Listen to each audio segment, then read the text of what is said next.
Welcome to the CEO of Destiny podcast, where you will find the tools to fulfill the purpose of your generation and wildly succeed in the marketplace. And now your host, Andre J. Benjamin. What is your thinking around ways for creatives to engage in this reformation? Because they might be leery of the tech and they kind of got burned by the older business models. Well, again, blockchain is going to cut out a lot of intermediaries and allow these creative people to go straight to the consumer. Just like, back in the day with the internet, if you wanted to sell, say, a Super Soaker, you'd have to go through Toys R Us or Walmart or some sort of a vendor to do it. Then the internet came around and said, hey, I'll have www.supersoaker.com where I could potentially sell directly to the consumer. Blockchain is going to accelerate that even more by allowing people to go directly to the consumer, and the collection, the auditing, all of the record trail is going to be right there on the chain. So it's going to be much harder for somebody to hide what they owe to someone else. So if you write a song, I'm your distributor or whatever, if I sell through the blockchain to the end consumers, you as the creator are going to know what is your right cut. And not only are you going to know what's your right cut, the blockchain is going to directly pay you as opposed to making me collect and then pay you, where I could potentially do something that's advantageous to me, that's not advantageous to you, that's against our agreement. The chain will be sort of the arbitrator of who's supposed to get what based on the code and the original terms that were forged out. What are your thoughts on Dows? I think DAOs in theory are a great thing. I think it's going to take us some time to get to that point. And it's going to take a lot of trial and error. I do like the idea, but just not to get too philosophical, but it's like, in the United States we have the Constitution, and they say the Constitution is a living document. You've got to be able to change it and have people interpret things based on a set of facts, as opposed to just hard and fast. This is the way things are going to work. Like you said earlier, you don't want to cut humans out completely, because we're human beings, and we want to make sure that we do have some say. And that's what made people a little more leery of, when I talk to truckers in particular in the trucking industry about like self-driving truck and whatnot. And they say things like, hey, well, I don't want, if the computer is making the analysis of save my life versus I don't want to be a calculation. Sure. No, I think you're expendable. We as a society have got to, through trial and error, decide what we want and what we don't want this technology to do.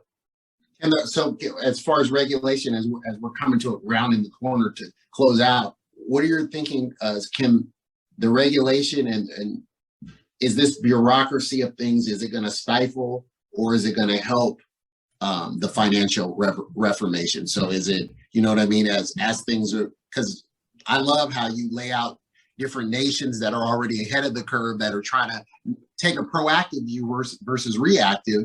And then you also lay out how they can be some players. What are your thoughts about how regulators should engage with this and how people should look at regulation who are in this field?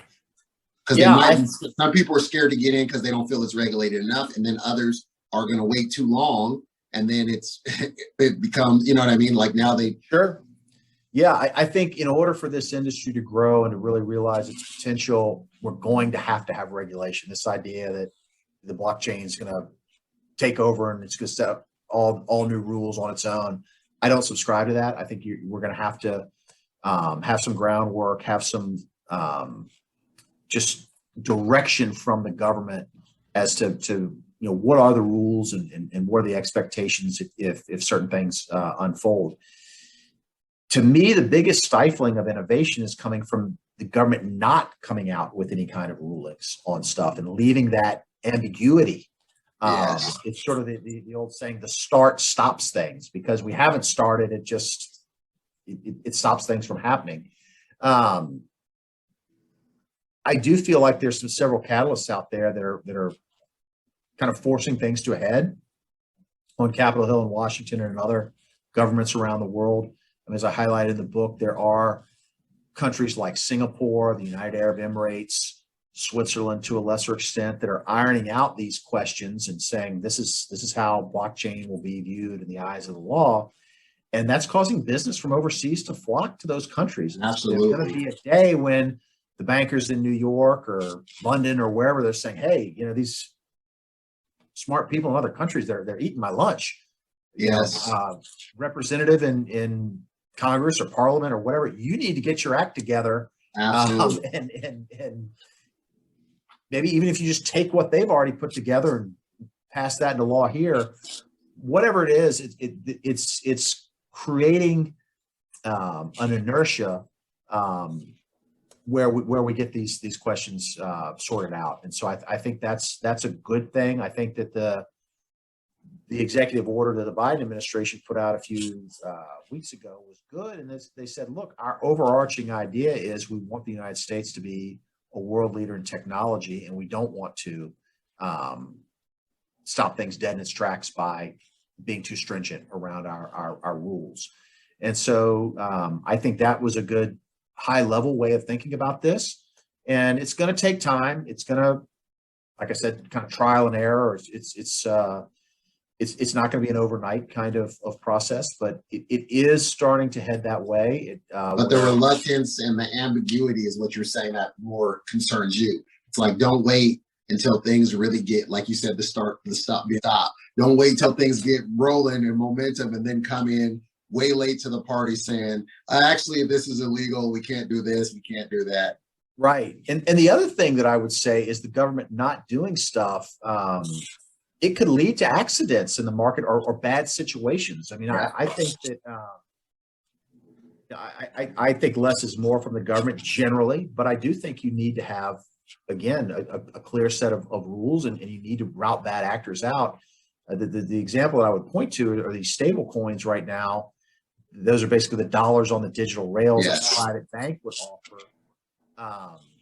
That's a $200 billion market today. And we have rules around how banks have to operate, where if I deposit my paycheck or you put your life savings into a bank, you want to be darn sure that when you go back to collect that the better be your money. FDIC, right? And the stable coins are not operating under those same parameters. And the stable coins right now are the lifeblood in a lot of ways for the prices of these cryptos. And if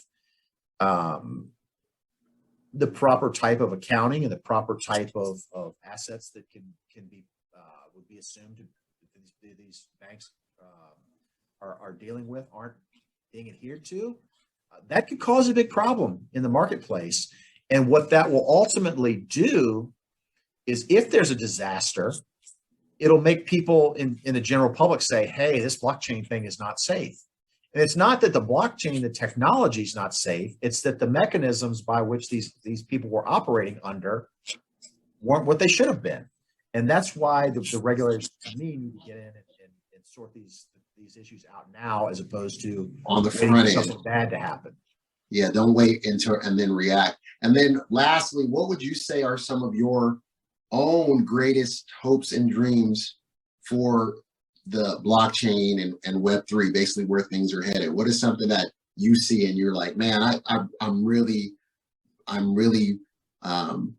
anticipating and expecting, and I'm be excited to see these things happen. This outcome would be great to see. I think big picture, the blockchain brings about three things. I think it creates efficiencies, which is probably the biggest thing that it's going to bring about. Number two, it's going to create the potential for new products that people have never even thought about. I think that's really great. And then the third thing is it creates new distribution channels, which we've talked about. And so what I would love to see is this create opportunities for entrepreneurs to fulfill their dreams and to create all kinds of new businesses to help themselves and their family and the broader society. And I think it will also bring about the potential for everyday people to get access to cheaper credit and better banking services, really. Yeah, I love the loan section, by the way. That was of the book. Yeah, I mean, if you have a smartphone and you have crypto, you have access to a loan. That will be the way that things unfold over time. And so I see that as, again, this sort of democratizing money and putting power back into the people's hands, and the pricing mechanisms that a capitalist type of system would foster. It really is facilitated by the blockchain. And then lastly, this is the real lastly, right? We get 3 closings if you're a speaker, right? What are you planning to do with the momentum of the book? What's next? Well, I've got my firm, Honeycomb Digital Investments, where we're helping people get access to some of these blockchain investments. I saw a huge need for there to be professional money managers who understood risk, understood the technology, to come in and help everyday people get access to these kinds of an investment. So I see a lot of opportunity there. I see opportunities for entrepreneurs and just asset holders to tokenize assets. So we're working with some different projects there. I'm just really happy also that a lot of universities are using this book to teach, and corporations are using it to get their employees up to speed on how this technology is going to be the biggest thing since the internet. And so that, just a lot of great things have come from that book, and I really appreciate you taking time to highlight it here today on your show. Absolutely. Where can they find you? How can we find you on All Things What? And we're going to post your information you gave, but I want you to share it with the audience as well. So we have the clip. Sure. There's digitalfinancebook.com. Also check it out on Amazon or your favorite book retail. It's available in hard copy like you've got there, Andre, but it's also available for people who like audio copies. You can download it onto your iPhone, your Kindle, whatever it might be. Listen to it in the car, listen to it when you're taking a walk on your headphones. We've got a lot of different ways for you in which you can access the content. Well, thanks, Baxter, for being here. I'm really pumped because, like I said, I don't just pick people based upon things that I'm interested in. I'll also pick them based upon how the resource is useful. And this is a very useful. I'm definitely going back to it as a reference book.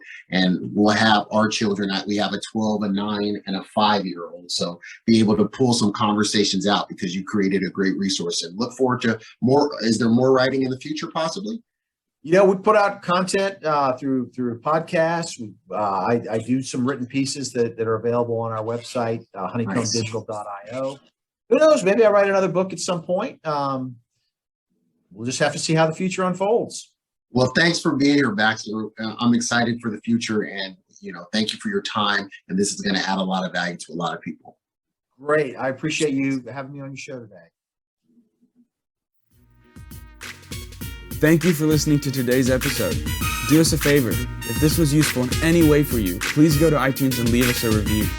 Reviews will allow others to easily discover the podcast. If you'd like more information and to receive a free download, rediscover your destiny, go to ceofdestiny.com.